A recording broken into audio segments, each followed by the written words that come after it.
양념이 더덕더덕. 한입 베어무는 순간 퍼지는 쌉싸래한 향과 아삭한 식감. 여기에 그윽하고 달콤한 뒷맛이야말로 산중 최고의 진미를 자랑한다.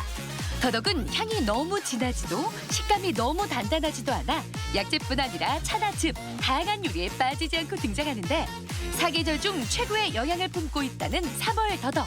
건강밥상 오늘은 산중의 고기, 더덕과 함께한다. 더덕은 사포닌 성분이 풍부해서 폐 기능을 개선해주고 기침이나 가래 같은 기관지 질환을 개선하는 데도 무척 좋은 식재료입니다. 따라서 환절기나 추운 겨울철에 더덕을 많이 섭취하시게 되면 면역력 증진에도 도움이 될 수가 있고요. 또 콜레스테롤을 제거해주고 혈액 속에 쌓인 노폐물을 배출시켜주기 때문에 각종 심혈관 질환을 예방하는 데도 좋습니다. 배가 희고 모래땅에서 잘 자란다고 해 예로부터 사삼이라 불렀다는데 사포닌 함량도 국산 더덕이 최고다. 더덕으로 만들어볼 오늘의 첫 번째 요리. 쌉싸름한 더덕과 부드러운 돼지고기가 매콤한 고추장 양념을 만났다. 더덕 고추장 불고기. 이어서 만들어볼 요리는 바삭하게 튀겨낸 더덕 튀김에 크림 소스가 어우러진 더덕 크림 소스 튀김. 봄철 잠들어 있던 입맛을 깨워준다. 더덕 몸에 좋은 거 다 아시죠? 더덕은 맛으로 먹기도 하고 향으로 먹기도 하는데요. 오늘은 그 향과 맛을 다 잡을 수 있는 더덕 고추장 불고기 만들어 보겠습니다. 싱싱한 더덕은 뿌리가 희고 붉으면서 전체적으로 몸체가 쭉 뻗어 있는 게 좋다. 또 표면에 주름이 깊지 않고 잔뿌리가 없는 걸 고르는 게 포인트. 더덕 고추장 불고기에 들어갈 더덕은 껍질부터 제거해주는데 살짝 데치거나 따뜻한 물에 불렸다 벗겨주면 더 말끔하게 제거할 수 있다. 잘 손질한 더덕은 뿌리 부분과 뇌도 부분을 잘라낸 후 먹기 좋은 크기로 어슷하게 편썰어 준비해 놓는다.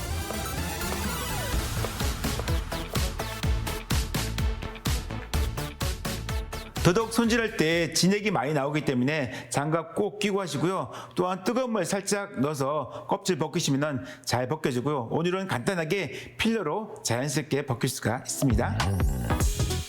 더덕 고추장 불고기에 들어갈 대파는 길게 편썰어 준비하고 당근과 양파도 곱게 채 썰게 놓는다.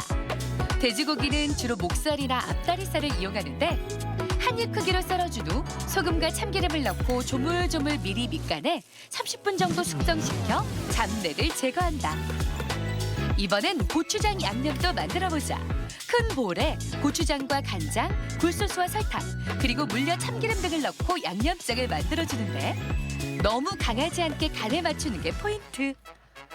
더덕 고추장 불고기 양념장이 더덕 구이 양념장이랑 똑같거든요. 근데 오늘 고기에 양념을 했기 때문에 양념하실 때 조금 간을 약하게 하시고요. 매실액이 있으면 조금 넣으면 더욱 맛있습니다.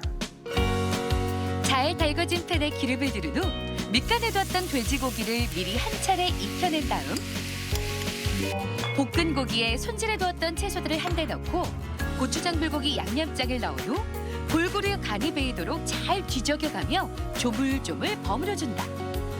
이어서 달궈진 팬에 양념한 고기를 올린 후 다시 한번 볶아내는데 고추장 양념이 타지 않도록 중불에서 뒤집어가며 익혀준다. 더덕 고추장 불고기에서 고추장이 나중에 보면 타거든요. 오늘은 양념을 2번 해가지고 고기 먼저 볶고 양념 넣어서 볶으니까 타지도 않고 훨씬 맛도 향도 좋으니까 꼭 한번 해보세요. 밑이 넓적한 그릇에 매콤한 더덕 고추장 불고기를 푸짐하게 올린 후 통깨 솔솔 뿌려주면 오늘의 건강 레시피 완성! 상큼한 더덕향과 감칠맛 나는 고추장 양념, 여기에 어우러진 고기의 쫄깃한 식감까지 제대로 된 봄철 별미로 우리의 미각 세포가 살아난다. 더덕 어떻게 드시나요? 주로 구이로 해 드시거나 아니면 생철에 해 드시거나 볶아 드시는데요. 오늘은 인삼튀김처럼 더덕을 한번 튀겨보겠는데요. 더덕 크림소스 튀김 지금부터 만들어 볼게요. 생더덕은 씻지 않은 채로 2~3뿌리씩 신문지에 돌돌 말아 냉장 보관하는 게 좋고 냉동 보관할 경우엔 더덕 껍질을 벗겨낸 다음 소금물에 담가 아린 맛을 없앤 후 지퍼백에 넣어 냉동 보관하면 오래 두고 먹을 수 있다. 더덕튀김에 쓰일 더덕은 필러를 이용해 껍질을 말끔하게 벗겨낸 다음 손가락 2마디 정도의 크기로 어슷하거나 먹기 좋게 썰어 준비해 놓는다.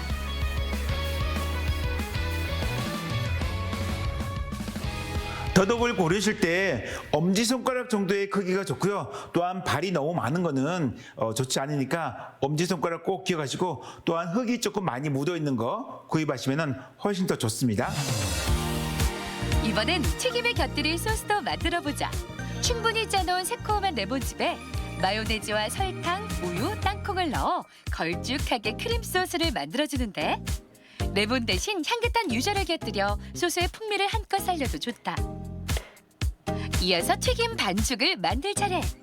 튀김가루에 적당량의 물을 넣고 덩어리가 뭉치지 않도록 잘 섞어주는데, 더덕에도 튀김가루를 입혀 튀김옷이 벗겨지지 않도록 골고루 잘 버무려준다. 크림 소스가 레몬을 이용했는데요. 레몬이 없을 경우에는 식초 조금 넣어도 좋고요. 설탕 대신에 꿀도 좋습니다. 아니면 꿀을 그냥 찍어 먹어도 좋습니다. 반죽이 담긴 큰 볼에 손질한 더덕을 넣고 튀김옷을 잘 입혀준 후 170도씨 정도로 예열해둔 팬에서 재빨리 튀겨내는데, 튀김옷이 너무 두껍지 않아야 더덕 본연의 맛을 더 잘 느낄 수 있다. 노란 더덕튀김에 좀 더 색다른 비주얼을 원한다면 남은 반죽에 흑임자나 파슬리 가루를 넣고 더덕을 튀겨보자. 맛과 영양, 거기에 비주얼까지 3박자를 고루 갖춘 레시피가 완성된다. 더덕 튀김하실 때 수분이 그렇게 많지 않기 때문에 한번 튀겨도 되지만은 좀 색깔을 예쁘게 하고 싶으면은 복분자 액기스 있죠? 복분자 액기스를 조금 넣으면은 훨씬 더 색깔이 보라색으로 예쁘게 나옵니다. 초간단 레시피의 더덕튀김. 곁들여진 새콤달콤한 소스가 한몫하는데 포슬포슬한 식감에 그윽한 향까지. 이 봄 더덕의 영양을 제대로 담았다. 더덕은 차가운 성질을 가지고 있기 때문에 손발이 차거나 몸이 냉하신 분들, 평소 위장 기능이 약하신 분들은 더덕을 지나치게 많이 섭취하면 복통이나 설사 등의 증상이 생길 수가 있습니다. 이러한 분들은 더덕을 과하게 섭취하지 않도록 주의하는 것이 좋겠습니다. 은은한 향에 특유의 쌉쌀한 맛, 거기에 풍부한 식이섬유까지 남녀노소 누구에게나 사랑받는 인기 만점의 식재료 더덕. 희고 옹골찬 뿌리는 밑반찬부터 메인 요리까지 무궁무진 다양한 변신이 가능한데, 뚝 떨어진 입맛에 무기력해지기 쉬운 봄날. 우리 가족의 환절기 면역력이 걱정된다면 행복한 더덕 밥상으로 지켜보는 건 어떨까? 건강 플러스 인사드립니다. 안녕하세요. 김경섭입니다. 안녕하세요. 윤희영입니다. 네, 오래 누워있다가 갑자기 일어날 경우에 어지럼증을 느끼는 분들 많이 계실 겁니다. 바로 기립성 저혈압 때문인데, 요즘처럼 날이 풀리는 시기에 이 기립성 저혈압 환자가 더 늘어난다고 하죠. 네, 맞습니다. 이 심할 경우에는 쓰러질 수도 있기 때문에 더 큰 주의가 필요한데요.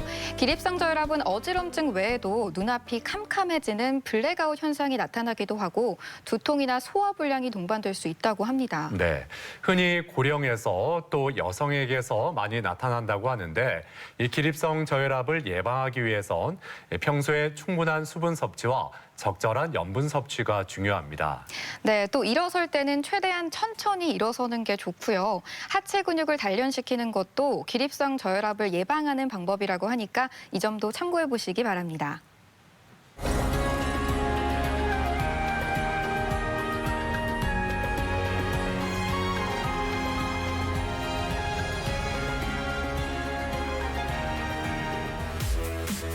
일상에 가장 많이 사용되는 관절 부위 중 하나인 손목. 과도한 업무량이나 집안일은 물론 최근 스마트 기기의 잦은 사용으로 인해 우리의 손목은 휴식 시간이 짧아지고 있다. 이렇게 손목에 지속적인 자극이 가해질 경우 손목 터널 증후군이 유발될 수 있다. 손목 터널 증후군은 손으로 내려오는 정중신경이 그 신경을 덮고 있는 가로 손목 인대에 눌려서 신경적인 압박을 받아서 손의 저림 또는 감각 저하, 통증 등의 증상을 발생시키는 그런 질병입니다.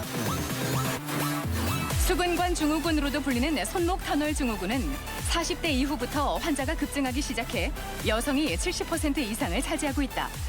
손목의 찌릿한 통증은 물론 급기야 마비까지 일으킬 수 있어 무엇보다 조기 치료가 중요한데, 오늘 TV 주치에서는 손목이 보내는 신호, 손목 터널 증후군에 대해 자세히 알아본다.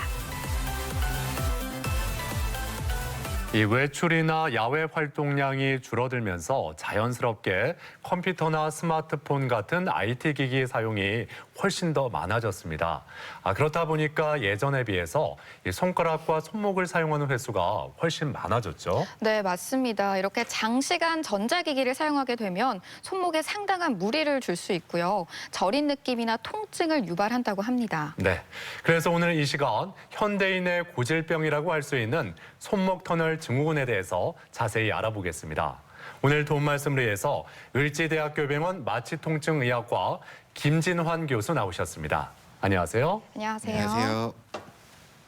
이 손과 팔을 연결하는 손목은 우리 몸의 관절 중에서 우리가 많이 사용하는 관절 중에 하나인데요. 자, 먼저 이 손목의 구조와 기능에 대해서 짚어볼까요? 네, 우선 손목 터널 증후군에 대해서 이해하기 쉽게 간단하게 손의 해부학적 구조에 대해서 설명드리도록 하겠습니다. 우선 손목 관절은 팔과 손을 연결해주는 관절로 팔과 손 사이에 약 8, 9개 정도의 뼈로 이루어져 있습니다. 손은 우리 몸에서 가장 섬세한 운동 능력을 가지고 있으며 이를 위해 손가락을 움직이게 하는 여러 힘줄, 신경, 혈관 등이 지나갑니다. 그래서 이런 신경들이 지나가는데 이런 중요한 구조물들을 보호하기 위해서 가로 손목 인대라고 하는 터널 형태로 이루어진 구조물이 이들을 덮어서 감싸주는 역할을 담당하고 있습니다. 네. 네, 우리 손목의 위치에 있는 이 가로 손목 인대까지 살펴봤는데요. 그렇다면 손목 터널 증후군은 구체적으로 어떤 질환인가요? 예, 손목 터널 증후군은 방금 말씀드렸듯이 손목 관절을 통해서 인대, 신경, 혈관 등의 여러 구조물들이 지나가고 이를 가로 손목 인대가 덮어서 보호해주는 역할을 담당하는데 이들 신경 중 가장 크고 중앙을 지나가는 신경인 정중신경, 이 가로 손목 인대에 눌려서 압박을 받게 되어서 손 저림, 감각 저하, 통증 등의 증상을 유발하는 그런 질환입니다. 네. 이 손목 터널 증후군을 앓고 있는 환자들을 보면 저림과 시큰거리는 증상이 심하다 이렇게 호소를 하던데 이 손목 터널 증후군이 생기는 원인 어디에서 찾을 수 있을까요? 손목 터널 증후군의 발생 원인은 아직 정확하게 밝혀지지는 않았습니다. 하지만 정중신경이 눌려서 압박을 받는 질환이기 때문에 이 손목 터널의 단면을 줄여서 신경을 눌리게 만드는 모든 경우가 원인이 될 수 있습니다. 예를 들면 인대가 두꺼워져서 신경을 누르는 경우 아니면 신경 주위에 염증이 생기는 경우 이런 경우에서도 이런 손목 터널 증후군이 유발될 수가 있겠습니다. 네. 그 말씀 중에 그 정중신경이라고 하면 어떤 신경을 말씀하시는 건지? 우리 몸에서 이제 팔에 신경이 여러 군데 내려오는데 크게 팔의 신경이 3가지로 나누어서 내려오게 됩니다. 그중에 가장 중앙으로 타고 나와서 손의 엄지, 검지, 중지 그리고 약지의 일부분의 신경을 담당하는 그 신경을 우리가 크게 정중신경이라고 부르고 있습니다. 그렇군요. 예. 네, 이 말씀 주신 대로 이 정확한 원인이 아직 밝혀지지 않았다면 아무래도 손목을 주로 사용하는 분들에게서 많이 발생을 할 것 같은데요. 이 손목 터널 증후군은 주로 어떤 분들이 앓고 있나요? 손목 터널 증후군은 중년 이후에 여성에게서 가장 많이 발생합니다. 또 방금 말씀하신 대로 직업 특성상 손을 많이 사용하시는 직업군, 주로 가정주부나 미용사, 피부관리사 등에서 잘 발생합니다. 그래서 외래에서 보면은 집안일을 많이 하는 40, 50대 가정주부에게서 흔하게 볼 수 있는 질환입니다. 또 최근 들어 스마트폰 및 컴퓨터의 사용 빈도가 많이 증가하면서 일을 할 때 컴퓨터를 많이 사용하는 사무직, 또 프로게이머 이런 직업을 가지신 분들에게도 발생 빈도가 갈수록 증가하고 있습니다. 제가 게임 보는 거를 좀 좋아하는 편인데 제가 좋아하는 프로게이머도 연습을 과하게 해서 손목 터널 증후군을 진단받았다는 그런 기사도 본 적이 있습니다. 그 외에 비만, 노인, 당뇨병 이런 것도 하나의 원인이 될 수 있습니다. 네. 이 손목 터널 증후군이 중년 여성에게서 주로 나타난다 이렇게 말씀하셨는데 실제로 국내 유병률이 어느 정도인지 이 점도 궁금합니다. 예, 손목 터널 증후군과 관련하여 건강보험공단에서 2017년에 발표한 자료가 있습니다. 그래프를 보시면 파란색이 남성, 빨간색이 여성이고 오른쪽으로 갈수록 연령대가 증가하는 것을 확인하실 수 있습니다. 보시면 가장 많이 발생하는 경우는 40에서 60대 여성 집단임을 확인하실 수 있고 50대 여성이 약 5만 6천 명 정도로 가장 많이 발생하는 것으로 알려져 있습니다. 또한 기존에 비해 스마트폰, 컴퓨터의 사용이 증가함에 따라 20, 30대 젊은 사람들의 발생률 또한 예전에 비해 큰 폭으로 증가하고 있는 추세입니다. 네. 네, 이 손목 터널 증후군 통증이 발생하는 부위가 손목에만 국한되는 건 아닐 텐데요. 어느 부위에 주로 통증이 나타나나요? 네, 그림을 보시면 여기 파란색에 해당하는 부위에 증상이 가장 잘 발생을 하게 됩니다. 이게 손목 관절의 정중신경이 압박을 받아서 증상이 발생하므로 여기 보시면 신경이 여기만 눌리는 게 아니라 여기서 눌리는 신경이 각각 엄지, 검지, 중지 이렇게 약지의 일부분까지 이렇게 신경이 갈수록 퍼져 있기 때문에 이런 모든 곳에서도 증상이 다 발생할 수 있고요. 증상은 손 저림, 감각 저하, 통증 등의 증상이 발생할 수 있습니다. 네. 신경이 눌려서 손가락 끝까지 저림 증상이 나타난다면 일상생활에 굉장히 큰 지장을 받을 텐데 이런 저림 증상 이외에 다른 주요 증상이라고 하면 어떤 걸 꼽을 수 있을까요? 네, 손 저림 증상이 가장 대표적인 증상이기는 합니다만 그 외에도 여러 다른 증상이 발생 가능합니다. 예를 들어 손가락이 화끈거린다거나 물건을 들다가 힘이 빠져서 자주 떨어뜨리는 그런 경우도 있습니다. 해당 증상은 주로 야간에 증상이 더 심해지는 것으로 알려져 있습니다. 또한 아침에 일어났을 때 손이 굳은 듯한 느낌이 들거나 경련이 생기는 경우도 있고 증상이 심해지게 되면 근육이 위축되어 무기력증이 발생하거나 손이 창백해지는 증상도 발생할 수 있습니다. 한 가지 특이한 점은 새끼손가락에는 이런 증상이 잘 발생하지 않는다는 점인데요. 정중신경이 담당하는 부위가 엄지, 검지, 중지, 약지의 일부분에 해당되고 새끼손가락은 척골신경이라고 하는 다른 신경이 담당을 하기 때문에 정중신경이 압박받는 걸로는 새끼손가락의 증상이 잘 발생하지는 않습니다. 예. 네, 이 주변에 보면 명절이나 집안에 대소사를 치렀을 때 이 손목 통증을 호소하는 분들이 많더라고요. 외래진료를 보시다 보면 주로 어떤 경우에 환자 방문이 많아지나요? 예, 제가 외래를 보다 보면 이 손목 터널 증후군이 의심이 되는 그런 환자들이 주로 많이 방문하시는 그런 시기가 있습니다. 주로 구정 연휴나 추석 연휴 같은 명절 연휴가 끝나고 약 1에서 2주 정도 후에 40대에서 50대 정도의 가정주부분들이 집안일 많이 하고 난 후에 갑자기 손이 자꾸 저리고 아프다 이런 증상을 주소로 외래 자주 찾아오시는 경우가 있습니다. 그런 분들이 거의 대부분 손목 터널 증후군을 진단받고 약을 처방받으시거나 주사 치료를 받고 가시는 경우가 많습니다. 그래서 많은 어머님들이 이렇게 집안일을 하면서 고생을 하시는데 많은 아버님들이나 아들, 딸분들이 어머님을 도와서 집안일을 같이 해주시면 어머님 손목 건강도 지키고 또 더 가정에 좀 더 좋은 네. 그런 화목한 가정이 될 수 있지 않을까 그렇게 생각합니다. 그렇군요. 예. 근데 아무래도 그 어머니들이 가사 일을 많이 하시다 보니까 이런 통증이 생겨도 그냥 나이 들어서 그러려니 아니면은 일을 많이 해서 그러려니 이렇게 넘기시거든요. 그래서 좀 치료가 늦어지는 게 아닐까 싶은데 이 손목 터널 증후군 치료 시기가 늦어지는 이유 어디서 찾을 수 있을까요? 방금 말씀하신 내용이 진짜 딱 정확한 내용이신데요. 네.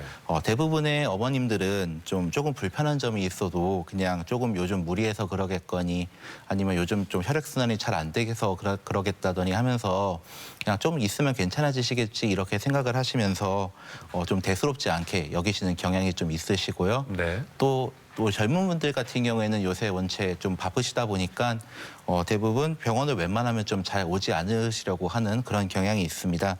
그렇기 때문에 오히려 조금 초기 때 증상이 조금 가벼울 때 그럴 때 오셔면 좀 더 치료를 쉽게 할 수 있는데 네. 증상이 더 심해져서 많이 악화돼서 이제는 조금 뭔가 이상하다, 좀 심각하다 그 정도의 느낌을 받으셨을 때 그 정도 돼서야 병원에 오시기 때문에 오히려 좀 쉽게 할 수 있는 치료가 좀 더 어려워지고 그런 경향이 좀 없지 않아 있는 편입니다. 네.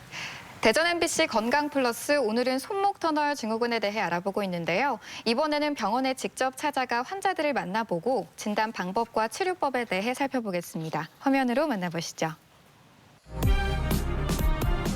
손목에는 수근관이라 불리는 손목 터널이 있다.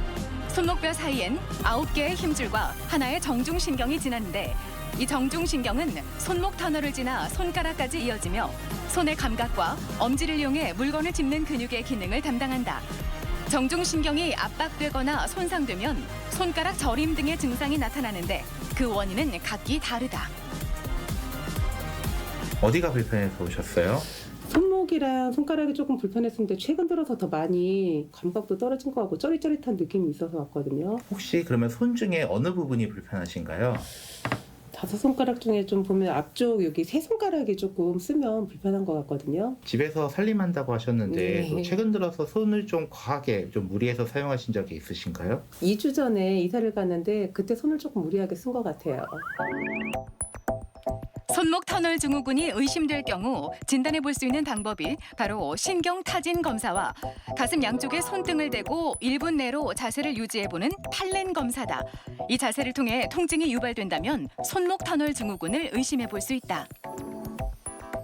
이 환자분은 50대 가정주부로서 평소에도 살림 등의 집안일을 많이 하시면서 손을 많이 쓰는 일을 하셨고 최근 들어서 이사를 하시면서 손을 더 무리하게 많이 사용하심으로써 해당 증상이 발생한 것으로 보여집니다.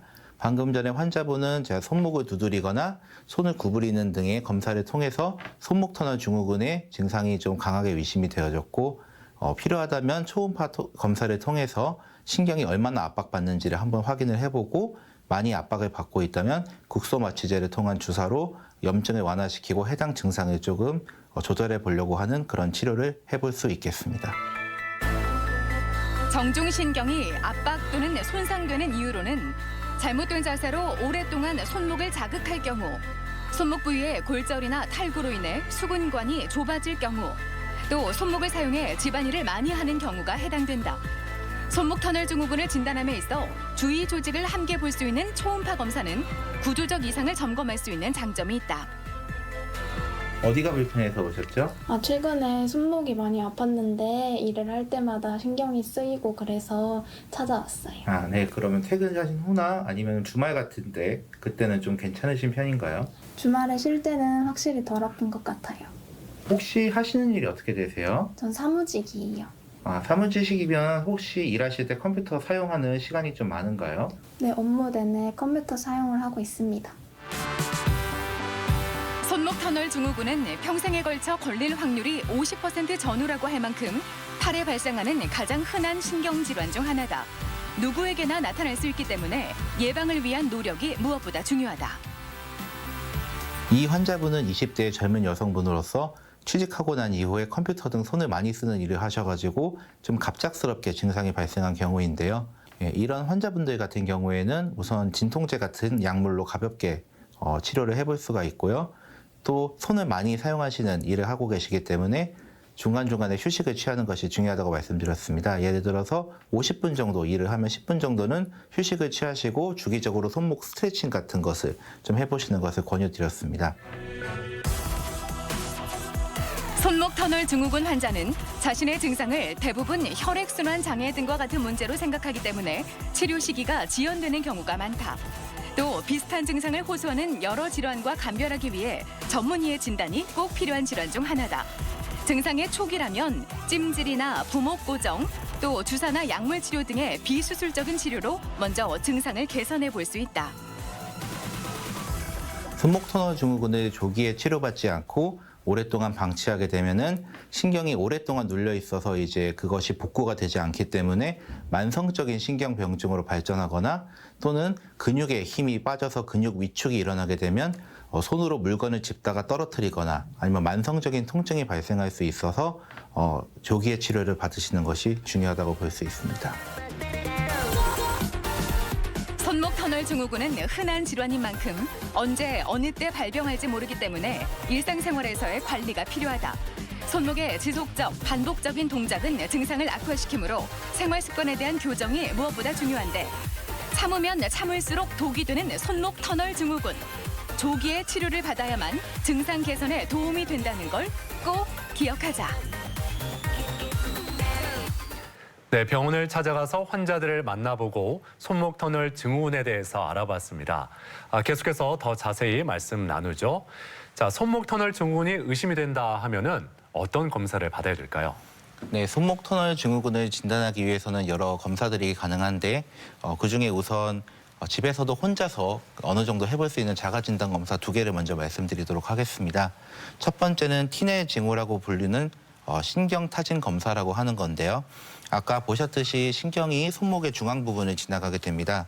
그래서 여기 손목이 신경이 지나가는 부위에 그 반대편 손가락으로 가볍게 이렇게 툭툭 건드릴 때마다 평소 이제 좀 불편하셨던 손저림이나 통증 같은 증상이 유발이 된다면은 이것도 약간 손목 터널 증후군의 가능성을 시사하는 그런 소견이라고 할 수 있겠습니다. 그다음 팔렌 검사라고 부르는 수근 굴곡 검사가 있습니다. 이 자세는 집에서 TV를 보고 계신 시청자분들께서도 혼자서 간단히 해볼 수 있는 검사입니다. 손등을 90도로 꺾은 상태에서 이렇게 양 손목을 맞대고 이렇게 1분 정도 기다려 봅니다. 손을 90도로 꺾게 되면은 여기 꺾이는 부위에 정중신경이 압박을 받게 되는데 이렇게 90도로 손목을 꺾고 있을 때 신경이 지속적으로 압박을 받음으로 손저림, 통증 등의 증상이 갈수록 더 심하게 유발되는 경향이 있으면 마찬가지로 손목 터널 증후군을 시사하는 소견이 될 수가 있겠습니다. 네, 그렇군요. 윤희영 씨도 이렇게 지금 해봤죠? 네. 예, 저희도 이렇게 해보고 있는데 저는 일단 이렇게 했는데도 아무런 통증은 없어요. 저도 통증 어. 없습니다. 아, 다행이네요. 그러면 아직은 손목 터널 증후군이 없다 이렇게 이해해도 되겠네요. 근데 이렇게 간단하게 손목 터널 증후군이 있는지 없는지 증상을 파악하고 난 이후에는 신경의 압박 정도를 더 자세히 확인해야 할 텐데 이럴 때는 어떤 검사가 필요할까요? 네, 일반적인 엑스레이 같은 검사는 흔히 뼈를 보는 검사이기 때문에 신경을 직접 보는 이런 검사에는 조금 부적절하고요. 신경을 오히려 직접 눈으로 볼 수 있는 검사 중에 대표적으로 이제 초음파 검사를 해볼 수가 있겠습니다. 여기 그림을 보시면 이게 왼쪽 아래처럼 손목에 이제 가로로 초음파를 댐으로써 이제 단면을 얻을 수 있는데 대표적으로 이런 모양의 사진이 나오게 됩니다. 여기 보시면은 이쪽이 요골 동맥이고 요골 동맥을 먼저 찾은 다음에 그 기준으로 그 좀 더 중앙 쪽에 이게 납작하게 생긴 요 타원형처럼 생긴 구조물이 정중신경이 되겠습니다. 그리고 요 위쪽에 이렇게 하얗게 퍼져나가는 이 구조물이 아까 말씀드렸던 가로손목인대인데 이 가로손목인대가 정중신경을 위에를 덮어주고 있습니다. 근데 이 정중신경이 원래 보이는 그런 정도 타원에 비해서 좀 더 납작하게 눌려 있는 듯한 그런 모습이 보인다거나 아니면 가로손목 인대가 좀 더 두꺼워져 있는 그런 모습이 초음파에서 관찰이 된다면 이것도 손목 터널 증후군을 어느 정도 시사할 수 있는 그런 소견이라고 볼 수 있고요. 이렇게 초음파 검사는 직접적으로 우리가 신경을 눈으로 볼 수 있는 검사이기 때문에 많이 유용한 검사라고 말씀드릴 수 있겠습니다. 네. 네, 손목 터널 증후군을 검사하는 방법 중에 이 전기적 검사가 있다고 들었습니다. 어떤 검사인가요? 네, 지금까지 보셨던 여러 간단한 검사들을 통해서 손목 터널 증후군을 의심할 수 있었다면 이 전기적 검사는 이제 손목 터널 증후군을 확진할 수 있는 그런 검사인데요. 손에 이제 여러 전기 자극하는 그런 이제 기기들을 부착을 해놓고 그 검사를 진행을 하게 되는데 이 전기적 검사를 통해서 이제 모지구근이라고 하는 엄지손가락 아래에 있는 그런 근육에서 근 정도의 이상이 있는지 또는 이제 손목에서 신경 전달 속도를 측정할 수 있는데 그 속도의 지연이 있는지 그런 검사를 측정해서 이제 손목 터널 증후군을 확진을 할 수가 있습니다. 네. 자, 이렇게 손목 터널 증후군 진단을 받으면 이제 빠른 치료가 중요할 텐데요. 치료법에는 어떤 게 있을까요? 네, 손목 터널 증후군의 치료로는 크게 2가지로 나눌 수가 있습니다.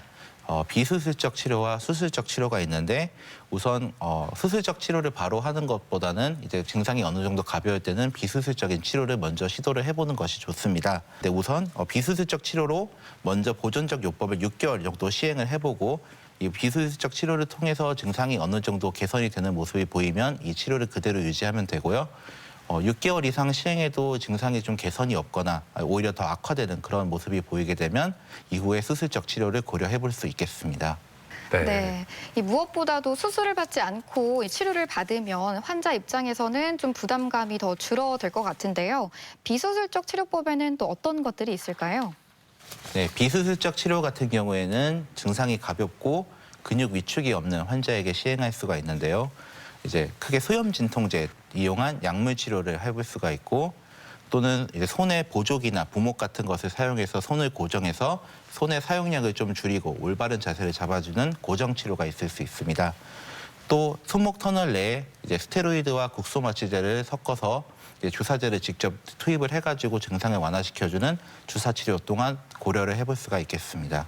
네, 이 보조기나 이 부목을 이용한 고정 치료는 그렇다면 어떻게 사용하는 거고 얼마나 이용을 해야 좋은 건지 이 점도 더 자세히 말씀해 주시죠. 네, 보조기나 부목 치료는 그림에서 보시다시피 손을 고정하여 손의 사용량을 줄이게 되고 자세를 바로 잡는 역할을 하게 됩니다. 그래서 증상이 그다지 심하지 않을 때는 이제 손 고정과 자세 교정만으로도 어느 정도 증상을 완화시키는 효과가 있을 수 있습니다만 증상이 좀 심해서 일상생활에 좀 불편함이 있거나 통증이 심할 경우에는 이 고정 치료보다는 이제 약물 치료나 주사 치료 같은 조금 더 적극적인 치료를 한번 고려해 볼 수 있겠습니다. 네. 이 손목 터널 증후군으로 주사 치료를 받는 분들을 주변에서 종종 볼 수 있는데요. 이 주사 치료는 또 어떤 건가요? 네, 아까 보셨듯이 초음파를 통해서 직접 눈으로 정중신경이 눌리는 것을 확인할 수가 있었는데요. 이 초음파를 보면서 주사 바늘을 직접 이제 해당하는 신경에 찌르면서 이제 바늘이 들어가는 정도와 그리고 얼마나 정중신경에 근접해서 정확한 위치에 주사 치료를 할 수 있는지를 초음파를 보면서 이제 눈으로 직접 확인하면서 주사 치료를 할 수가 있습니다. 주사제는 아까 말씀드렸듯이 이제 국소마취제를 조금 이제 생리식염수에 희석을 해가지고 농도를 좀 연하게 해서 그래서 이제 통증만 좀 줄이는 정도의 국소마취제와 혹시 염증이 발생했을 경우에 염증을 가라앉힐 수 있는 소량의 스테로이드를 같이 섞어서 주사제를 이제 투여를 하게 됩니다. 네, 그렇군요. 자, 이렇게 비수술적인 방법으로 효과가 나타나지 않으면 결국에는 수술 방법까지 좀 고려를 해봐야 될 텐데 수술적인 치료 방법 어떤 게 있을까요? 네, 비수술적인 치료를 6개월 정도 해도 그 증상이 크게 개선되지 않을 경우에는 수술적 치료를 시행을 해볼 수가 있겠습니다. 수술적 치료 방법은 우선 피부를 절개한 후 이제 정중신경을 압박하는 이 가로 손목 인대를 절개하는 그런 수술입니다. 그래서 비교적 간단한 수술이 되겠는데요. 수술 소요 시간은 약 30분 정도 소요가 됩니다. 보시면 왼쪽 사진처럼 예전에는 손목 전체의 피부를 절개하고 이제 들어가서 약간 조금 절개 범위가 크긴 했지만 최근에는 의료 기술이 발전해서 이렇게 관절 내시경을 사용해서 수술이 가능해졌습니다. 그래서 예전에 비해서 훨씬 적은 그런 피부 절개만 내고도 수술이 가능한 예전에 비해서는 그래도 많이 좋아졌다고 할 수 있겠습니다. 네.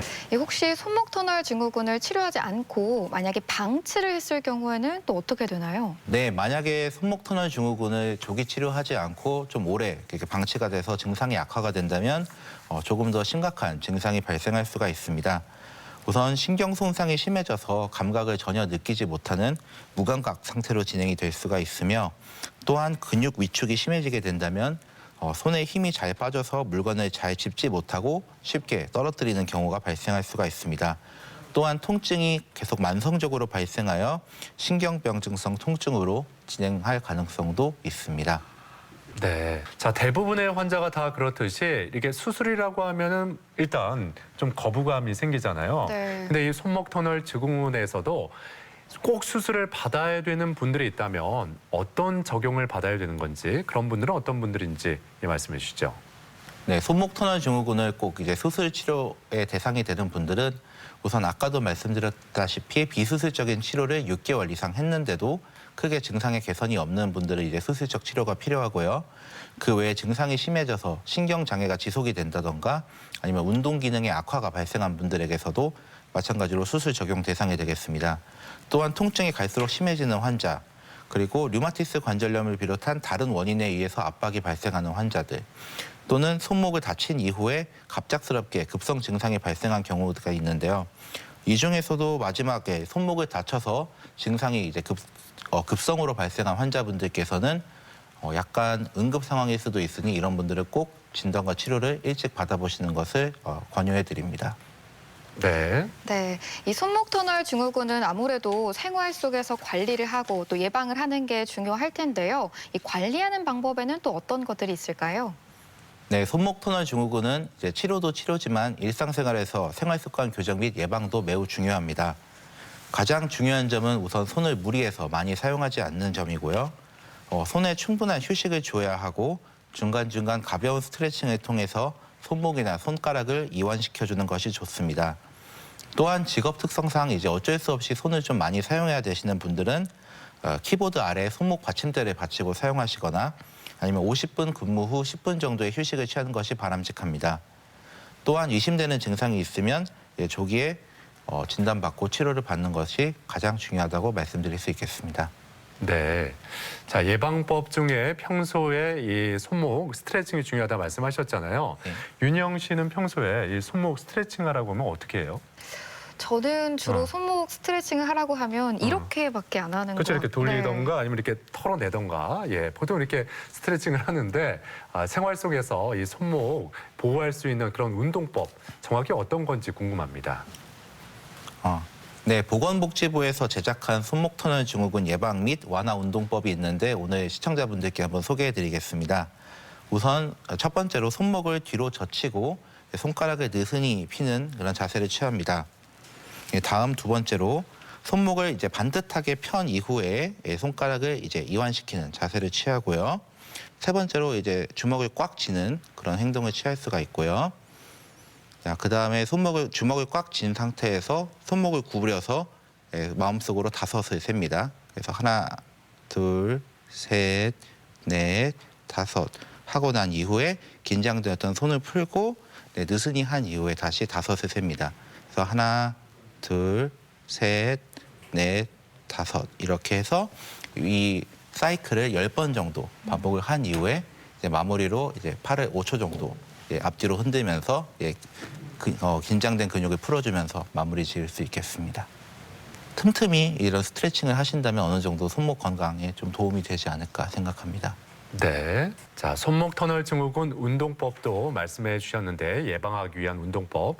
자, 그렇다면 이 손목 터널 증후군 이것만은 꼭 기억했으면 하는 점이 있다면 몇 가지 좀 정리를 해 주시죠. 네, 손목 터널 증후군 이것만은 꼭 기억하자 해서 4가지 정도 정리해서 말씀드리겠습니다. 우선 첫째는 손을 가장 많이 사용하는 사람들에게서 주로 발생하는 질환이고요. 증상으로는 엄지, 검지, 중지, 그리고 약지의 일부분의 저림 증상, 감각저하, 통증을 주로 증상으로 이제 얻는 그런 질환입니다. 치료는 비수술적, 수술적 치료 둘 다 가능하고 치료는 간단합니다. 예방을 위해서는 손 사용 빈도를 줄이는 것이 가장 중요하다 이렇게 말씀드릴 수 있겠습니다. 네, 대전 MBC 건강 플러스 오늘은 손목 터널 증후군에 대해서 알아보고 있는데요. 이번에는 이와 관련된 오해와 진실을 OX로 풀어보겠습니다. 네. 자, 먼저 손목 터널 증후군은 사무직 근로자가 많이 걸리는 직업병이다. O일까요, X일까요? 네, 답은 O입니다. 사무직 근로자뿐만 아니라 가정주부, 피부관리사, 미용사 등 전반적으로 손을 많이 사용하는 직업군에게서 주로 발생할 수 있는 어떻게 보면 일종의 직업병이라고 할 수도 있겠습니다. 네. 그리고 이 손목 터널 증후군은 근육통의 하나로 볼 수가 있다. O일까요, X일까요? 답은 X입니다. 손목 터널 증후군은 팔목에 지나가는 정중신경이 가로 손목 인대에 눌려서 압박을 받아서 생기게 되는 일종의 신경이 원인인 그런 질환이므로 근육통과는 이제 병의 이런 기원이 좀 다르다고 말씀드릴 수 있겠습니다. 네, 그럼 손목 터널 증후군은 치료 없이 휴식만으로도 호전이 될 수 있다. O일까요, X일까요? 이 질문은 조금 애매하긴 한데 세모라고 하겠습니다. 네. 증상이 아주 가벼운 초기에는 이제 이를 무리하지 않고 휴식을 취하는 것만으로도 증상의 개선이 되는 경우가 종종 있습니다. 하지만 증상이 좀 심해서 일상생활에 불편이 있거나 아니면은 통증이 점점 심해진다. 이런 경우에는 휴식을 취하는 것만으로는 사실 증상이 호전해 보일 수 없고요. 병원을 방문하셔서 약물 치료나 주사 치료 등 그런 적극적인 치료를 받으시는 것이 증상 개선에 도움이 되겠습니다. 네. 손목 터널 증후군 환자는 이 손바닥 쪽 피부가 번들거리거나 건조해지기 쉽다.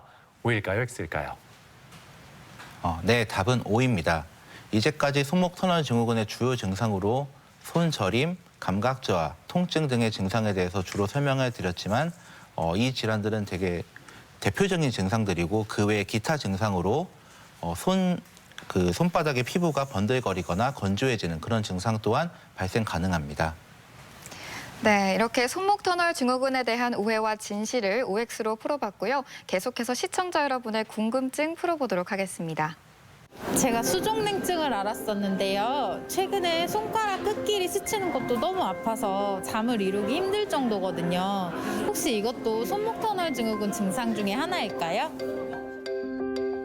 네, 이 수족냉증을 앓았는데 손가락 끝이 스치기만 해도 아프다.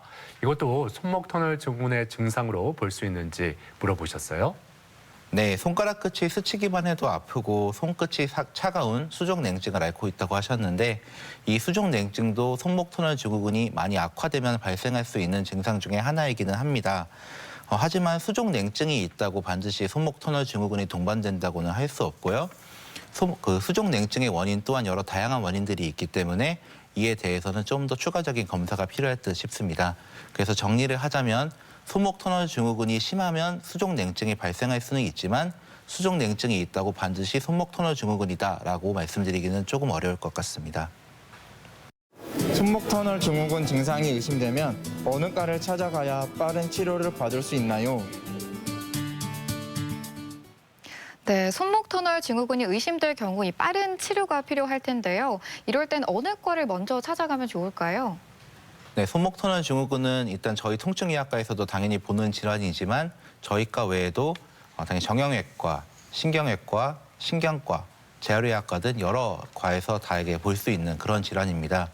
그래서 증상이 의심되신다면 가까운 그런 방금 말씀드렸던 그런 정형외과, 신경외과, 또 신경과, 재활의학과, 또 우리 통증 클리닉 이런 병원으로 오셔가지고 진단을 받아보시는 것이 좋겠습니다. 그렇군요. 예. 자, 끝으로 이 손목 터널 증후군 이 점만은 꼭 기억하자. 손목 터널 증후군은 네모다. 이 네모안을 채워주신다면요. 네, 손목 터널 증후군은 쉼표다라고 얘기해봤습니다. 앞서 말씀드렸듯이 손목 터널 증후군은 손을 많이 사용하시는 그런 직업군들에게서 주로 발생을 하게 되는데요. 어떻게 보면 그런 분들이 그동안 열심히 일하셨기 때문에 가지게 된 어떤 훈장 같은 그런 질환이라고 생각을 합니다. 그래서 그동안 고생하셨던 자신에게 조금의 그런 잠깐 동안의 쉼표를 한번 붙여보는 것은 어떨까 싶어서 이렇게 네모를 붙여놨습니다. 네. 자, 건강 플러스 오늘 이렇게 손목 터널 증후군에 대해서 자세히 알아봤습니다. 지금까지 도움 말씀에 마취통증의학과 김진환 교수였습니다. 오늘 말씀 고맙습니다. 고맙습니다. 네, 감사합니다. 네, 오늘 이렇게 손목 터널 증후군에 대해서 자세히 살펴봤는데요. 앞서 간단하게 손목 터널 증후군이 생겼는지 안 생겼는지 검사하는 법이 있었잖아요. 네. 팔렌 검사법이었는데 이렇게 하는 거였죠. 예, 손목을 네, 이렇게 맞아요. 맞대서 통증이 생기는지 안 생기는지 확인해 보면 손목 터널 증후군에 대해서 알 수가 있는데 시청자 여러분도 틈틈이 이 검사법 해보시면서 확인해 보시면 좋겠습니다. 네, 손목 터널 증후군은요, 이 갑자기 하루아침에 나타나는 증상이 아니니까요. 이 손목을 자주 사용하는 분들이라면 손이나 손목에 나타나는 통증이나 저림 증상 예사로 넘기지 마시고 꼭 손목 터널 증후군 검사 받아보셨으면 좋겠습니다. 네, 자 오늘 저희가 준비한 내용은 여기까지입니다. 이번 한 주도 건강하게 보내시길 바라고요. 저희는 다음 이 시간에 다시 인사드리겠습니다. 함께해 주신 여러분 고맙습니다. Before the cool done run out, I'll be giving it my best. This and nothing's gonna stop me but divine intervention.